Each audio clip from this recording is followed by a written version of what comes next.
What if we replace income taxes with tariffs? He is toying with the biggest tax cut of all, no income taxes. How do you make sure that these CEOs, that these companies don't in fact pass on the cost of tariffs to their consumers? I have stopped wars with tariffs. President Trump is proposing a bold move where we eliminate federal income tax and replace it with tariffs, which is a tax on imported goods. So what is a tariff?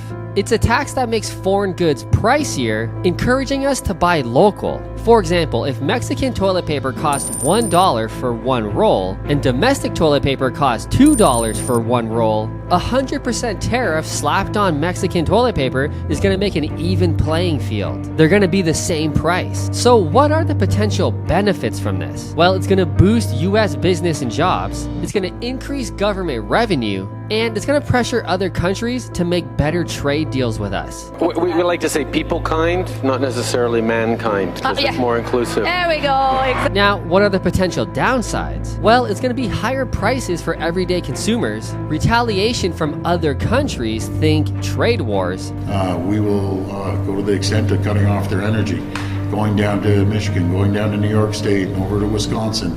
I don't want this to happen, but my number one job is to protect Ontario and Canadians as a whole. And historically, tariffs like the 1930 Smoot-Hawley Act actually worsened economic downturns. So while tariffs sound good in theory, they often lead to price hikes which ripple throughout the economy. So is it worth shifting the tax burden onto everyday consumers? Or will this economic gamble actually pay off? That's what we're going to discuss right now. So first things first, I don't think Trump is actually wanting to slap 25% tariffs on Mexico, 25% tariffs on Canada. I don't think he wants to do that. But here's the thing about Trump. Number one, he's a real ass motherfucker. Now this video isn't like a pro-Trump video. I'm not entirely like super pro-Trump. In this instance, I am obviously versus Joe Biden, but I'm not like a super Trump guy. So if you're in the center or you're on the left, don't leave the video just yet. Now, what I mean by he's a real ass motherfucker is that he's a real business person who's done real shit in real life in the real economy. And he's not just a politician who doesn't really understand shit, i.e. Justin Trudeau, my prime minister, I guess, in Canada. He's not like that. He's a real business owner who understands things. So how do I know this? Well, what he's doing right now is the same tactics I use in my real estate business, and every other real business person I know who's a multimillionaire doing real business uses these same tricks. And it's just really comes down to him bluffing. And he's even said what his secrets are. Now, again, he's willing to do this, which our number one rule in our business, in our sales business, to buy all the houses we buy, is you have to be willing to walk away from the table, which means you got to leave your emotions in check. If the deal's not right, if the seller isn't playing by the rules that we want to play by to get the price we need, we leave, okay? Next. So in Trump's case, in this scenario, he's more of a seller, but he's willing to walk away from the table, which means he's willing to do what he says he's going to do in the media. He's willing to slap a tariff. It's ugly. He even said he doesn't want to do this, but he'll fucking do it. He'll do it if he has to get what he wants, but he doesn't want to. He's using this as a play tool to make all the Canadian politicians, for example, lose their mind, which right now they are. It's all I see on the news in Canada and our newspapers is like everybody's freaking out about these tariffs. That's exactly what he wants because he knows it's going to hurt the U.S. It's going to absolutely devastate Canada, which he knows, which in turn is not going to do good for America. This is not going to be good. But will he do it if everybody does not play ball? Yes. Now, you got Trudeau responding by having no response. He's basically just going after Trump's character rather than after his policies and making Canada's policies better, which is what he should be doing. He's just calling Trump a woman hater, and he went on stage about how, he beat out yet another woman candidate, and America will never just let a woman win. He went down that route, which is the political theater bullshit route, rather than like for Doug Ford, for example, the premier of Ontario. If you're a U.S. citizen watching this, it would be the equivalent of a governor of Ontario, basically. He came out and said, if you put tariffs on us, I'm going to put tariffs on you. I'm not going to send electricity down to all the northern states, Michigan, Wisconsin, New York State. I won't send electricity down, which you guys desperately need because you guys don't have the infrastructure to power all of your states. You need Ontario. I'm going to cut it off. See, like he's a thinker. right? Again, and he even said, he's playing the tool. I don't want to do this. His exact words. I don't want to do it, but I will. Again, he's willing to walk away from the table. He understands negotiating. He understands bluffing, posturing, which is what business people have to do. You got to play like you're the fucking man, which is the entire strategy we use. Like when I train my guys to talk with sellers, one of our main mandates is we're the big swinging dick in Florida, Texas, and Georgia. We're the biggest home buyer. We tell the sellers that we're the biggest company. Are we? I don't think so. Most likely not. But these are the words we're saying. We're the biggest home buyer. Nobody's going to buy your house as fast as we can. We buy it all cash. We're guaranteed going to close. Unlike all these other pussy buyers, we're the real deal. That's what Trump's doing. That's what Doug Ford is kind of doing. Hey, don't fuck with me. I don't want to do it, but if I have to, I'm going to do it. Again, these are things that Justin Trudeau does not understand. Why? He's not a business person. He's never done anything in his real life in the real world. Everything's been handed to him. He grew up in a very privileged family, drama teacher. Like he's in the system. And there's nothing wrong with being a drama teacher or being a teacher, right? Great jobs. But you're not a real ass motherfucker. You shouldn't be running the country. You've never had employees. You never run a business. You don't know what a balance sheet is. You've never run, going almost bankrupt and losing your employees. You've never felt that. You have no business running this. So how will this affect the economy? Most importantly, number one, everybody's bitching about Trump, how the tariffs are stupid. They're never going to work. And a 25% tariff on how I know this is all like fluff and bluff and it's not real. A 25% tariff is not going to do anything. It's going to hurt America so bad. If they implement 25% tariffs, for example, on Toyota, on Apple, on Nike, it's not going to work because in that case, that's small enough where they can just pass on that extra cost to the consumer, which is what everybody's complaining about. All the economists and the fucking losers who just are in this ivory tower from fucking Harvard and Yale and never run a real business in their life. All the professors, economics, they don't. A 25% tariff is not going to work because that's easy enough for Walmart or whatever to just pass it on. And Trump's even said this.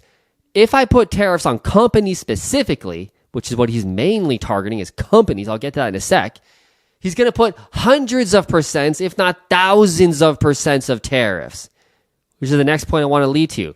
For example, you got Apple making the majority of their products, iPad, iPhone, all the chips and smart technology, that's made in China, brought back to America and sold to the American consumer. They're using China's cheap prices, getting away with it, and then selling it to America's amazing consumer, which is the best consumer economy in the world, right? Because Americans just spend. That's the best consumers, the best country to sell shit in. Well, Trump's saying that's not fair. Okay, Nike, Toyota, Samsung, Apple, all these guys, Microsoft, all these big companies, Mattel, Walmart.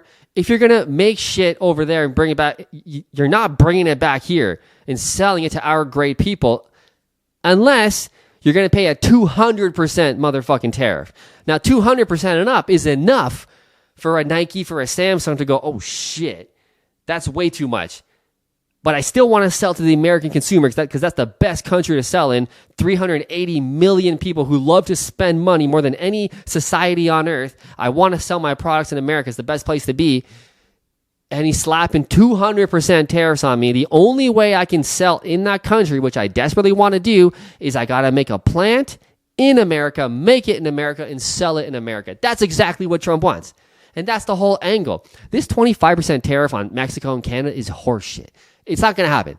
I mean, there's always a chance. Like I said, don't fuck with your enemy in a sense. You got to respect who you're up against.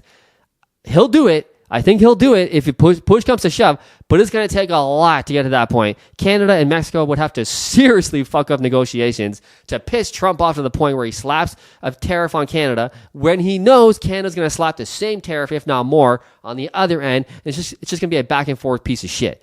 25% ain't going to do nothing. That's all posturing. That's all negotiating. I know that for a fact because I'm a business person. I'm telling you that's all it is. A 200% tariff on Walmart, that's fucking legit. Because, like I said, that's enough for the CEO and the board members of that company to go, shit, he's got us. The only way we can sell Volkswagen, the only way we can sell BMWs in America is we got to make them in America. Shit, better start building them plants. Exactly what Trump wants. And in that scenario, that is what's going to happen. 100%. These companies are for sure going to shut shit down in China and they're going to make it in America. I don't think it's going to get to that point because I just think they're going to work shit out and figure it out. But if it does get to that point, that's when tariffs do work 100%, is when they're so high you can't resist. Last up, real estate. How will this affect the real estate market? Well, if everything goes to plan, right, and he does implement these super high tariffs, and all these companies, Apple, Mattel, Walmart, etc., they do bring all of these jobs back and they make it in America. The plants are made in America. That's when there's going to be more prosperous, more jobs, higher incomes. Prices are going to go up. That's the only downside, 100%. It costs more to make in America. Prices are going to go up. However, theoretically, if you're bringing all these jobs back, these high-level manufacturing jobs, incomes will go up. It'll kind of be a wash, hopefully, right? That's just how it's theoretically going to work. Lots to debate on that. Can go back and forth. If it doesn't work, right, and he does slap tariffs and Mattel and all these companies go, fuck you. I'm not selling in your market then. I guess I'm just going to keep selling to Europe and China and Asia, whatever. That's when it's bad. That's when it didn't work out. And then there's job losses. There's incomes go lower. House prices go lower. Eventually, this is like a 2 to 7 year cycle. It's not going to happen like this. It's going to take a long time, and especially real estate, such a slow asset. I mean, look what happened these past couple of years with the interest rate hike cycle, right? In Canada, prices dropped about 15% in most markets, 10% across, more northern Ontario, Alberta, Manitoba, etc. But like Ontario, about 15%. That's not a lot, considering rates went from here to here. Everybody expected a housing crash. That's not what happened. I can talk about this for hours, and I will in a sec. But in America, it's even less. The house prices only went down by 8% in most areas across America. And now rates are going down. So what do you think is going to happen? Okay, real estate is such a good asset for that. Why? It's slow. Stock market is up and down. You have one report come out, one economic report come out that doesn't look good, and the stock market drops fucking 8% in one day. Real estate doesn't work that way. And to wrap this all up for this video, because again, long already, it doesn't matter what goes on in the economy when you're investing in real estate the way we do and the way I teach you, which is to buy real estate at such a low discount. It doesn't matter. Because real estate takes so long, so 1 to 2 years before shit, if anything bad happens to really have prices come down, we're buying and flipping deals every 3 to 6 months. So we're just riding the wave down, buying under market value, and then we're buying it on the way up, and then we're buying on the way down. And what we do is we target motivated sellers who are going bankrupt, who just don't want to deal with the house. It's a hoarder house. It's disgusting 99% of the times. You should see the houses we buy. I do post them on here all the time, but if you follow me on Instagram, I post them more often. But like, we're buying houses that are unsellable. Like, you will never see them on the MLS. These places are fucked. So we're buying houses like that, so low below market value that it doesn't really matter if the house market crashes and something crazy happens and the market does drop 10%, 20% in 3 months, which would never happen. Never. But go ahead, do it. Because we're buying houses and land, no lie, at 50 cents on the dollar, 50% off of what retail value is. So the market, before I get hurt on a deal, the market has to drop about 40%. After commissions and blah, blah, blah, it's about 50%. So the market has to drop from the day I buy to the day I sell it, which is usually 3 to 6 months, 40% before I get hurt on a deal. When has the real estate market ever dropped 40% in 6 months? A year. Let's say 1 year. Never in history. And it ain't going to happen now. Anyway, that's the video. This was quite a long one. If you like this, smash the like button. If you want to learn more about economics and real estate and business, this is all the channel's about. I'll see you in the next video.